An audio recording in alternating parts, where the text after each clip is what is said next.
September 29th, 1999. A worker is mowing the grass behind an industrial park in Gwinnett County, Georgia, when he notices a foul smell emanating from somewhere nearby. Upon investigation, the man looks to the edge of the tree line leading to a forested area, when he discovers a body. The body was that of one Elaine Nix, an 18-year-old girl who had gone missing several days prior. Elaine's body showed signs of decomposition in the advanced stages, thanks in part to the high temperatures and humidity of the area in which it was found. Investigators were only able to identify Nix with the use of dental records and several small tattoos that she had. The body itself was left without clothing, of which was never located by police, but a piece of jewelry that she had been wearing was still on her person. But the story of the disappearance of Elaine Nix starts a few days earlier and involves her then boyfriend, one Billy Millwood. You see, Nix and Millwood were young lovers, and doing what young lovers do, the pair tried everything in their power to be together as much as possible. The pair's relationship was one of long distance, separated by only 30 miles, not much by most standards, but can still feel a world apart for two young lovers. So while the pair couldn't see each other on a regular basis, they could talk on the phone and would do so on a nightly basis. This wouldn't be out of the ordinary, even for couples in the same town, but the circumstances were against the pair, as the distance, even a short one, required a long-distance call. This coming in an age before online communication was the standard, with Skype still a few years away and AOL Instant Messenger being relatively new at the time. Not to mention the fact that the fastest consumer speeds were still dial-up. Because of this, Elaine would end up getting charges of upwards $100 a month talking to Billy every single night. But Elaine's family lived on a fairly strict budget, and paying that much extra a month was untenable for the family. And so, Elaine's mother put her foot down and would block all long-distance calls to and from the home, telling Elaine that if she wanted to talk to her boyfriend, they would have to find some other alternative. But that would not deter the pair, as they would devise a unique calling strategy in order to talk to each other every single night. You see, Elaine realized that a nearby store had a payphone out front, and that she could use that payphone to talk with Billy for as long as she wanted, for only 35 cents per call. The pair devised a plan where Elaine would call Billy from the payphone at 11 p.m. every night, a time when people had little use for the payphone. The pair would talk for roughly an hour before Elaine would make the short drive back home around midnight. This system worked well for the couple until the night of September 20th, 1999. On that evening, Elaine and Billy had their usual call and spoke for around an hour before Elaine hung up and started on her drive back home. Only she would never make it home that night, and her disappearance would shock and haunt the small community for decades to come.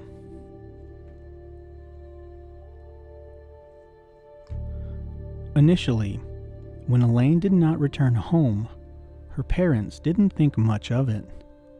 Elaine was known to occasionally spend the night with a friend that was nearby, and so, when she didn't return home, her parents assumed that she had stayed the night with her friend.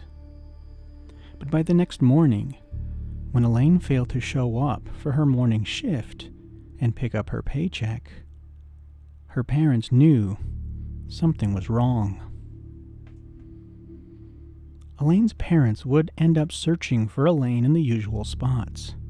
First, heading to the local store where they knew Elaine had been using the payphone in order to talk to her boyfriend Billy.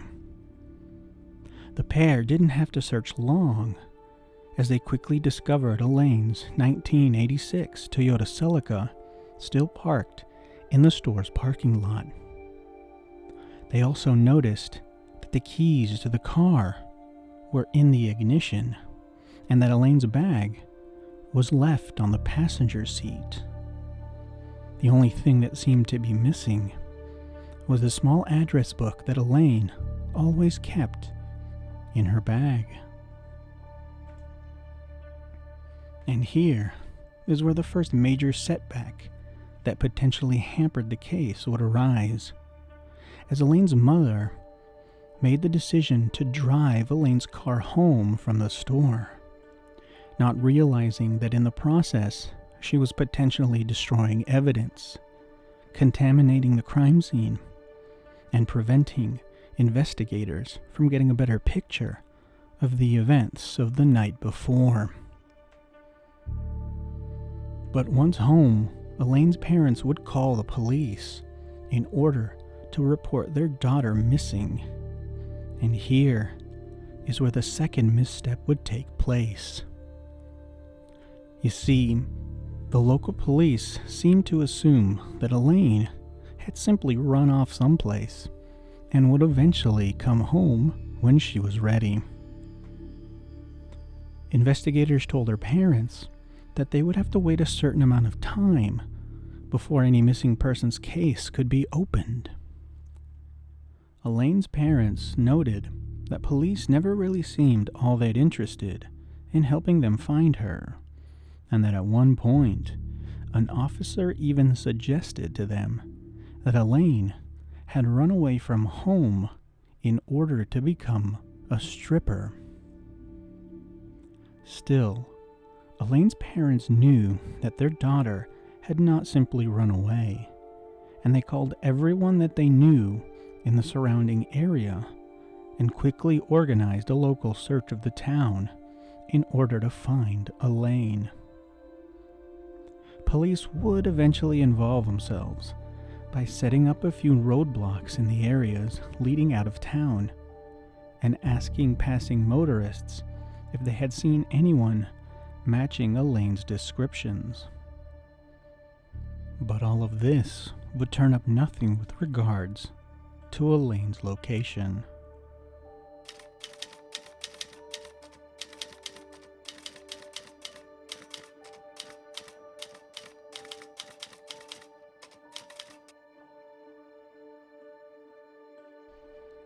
Just over a week after Elaine Nix had disappeared into the night from that payphone, her body would be discovered on September 29th by that man cutting the grass behind an industrial park. Elaine's body, 17 miles from the payphone where she made her final phone call. Her cause of death was undetermined due to the decay that the body suffered, but the medical examiner in the case would note that Elaine may have been strangled or suffocated to death. Unfortunately, there was very little evidence to go on for investigators. We know that Elaine's call with Billy ended around midnight, as it usually did, but outside of that, everything is muddy. A local officer who was on patrol of the area where Elaine vanished would notice her car in the store's parking lot at around 2 a.m., but he didn't see anything out of the ordinary and ignored it. Outside of that, there was nothing. No camera in the area caught anything. No locals around town or the location where Elaine vanished had seen or heard anything. A nearly $10,000 reward was eventually offered for information about Elaine's disappearance and murder, but nothing would come from it.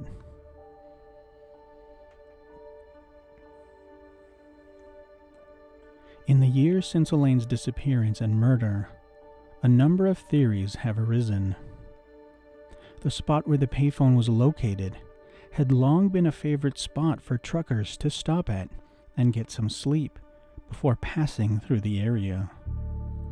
Because of this, many assume that a truck driver had simply snatched up Elaine in the middle of the night as she was attempting to head home. Another theory is that someone in the local community had noticed Elaine had been frequenting the payphone and assumed that she was working as a prostitute, or even saw an opportunity to abduct her late at night when the chances of getting caught were minimal. Elaine's own best friend notes that she believes the killer is someone local who knew Elaine and knew of her vulnerability at that payphone late at night. Elaine's father has his own theory, and he believes that Elaine must have witnessed a crime, possibly a drug deal, while on the phone, or just as she was finishing her call. He thinks that she may have been snatched up and killed in order to keep the deal quiet. Becky's mother has her own theory.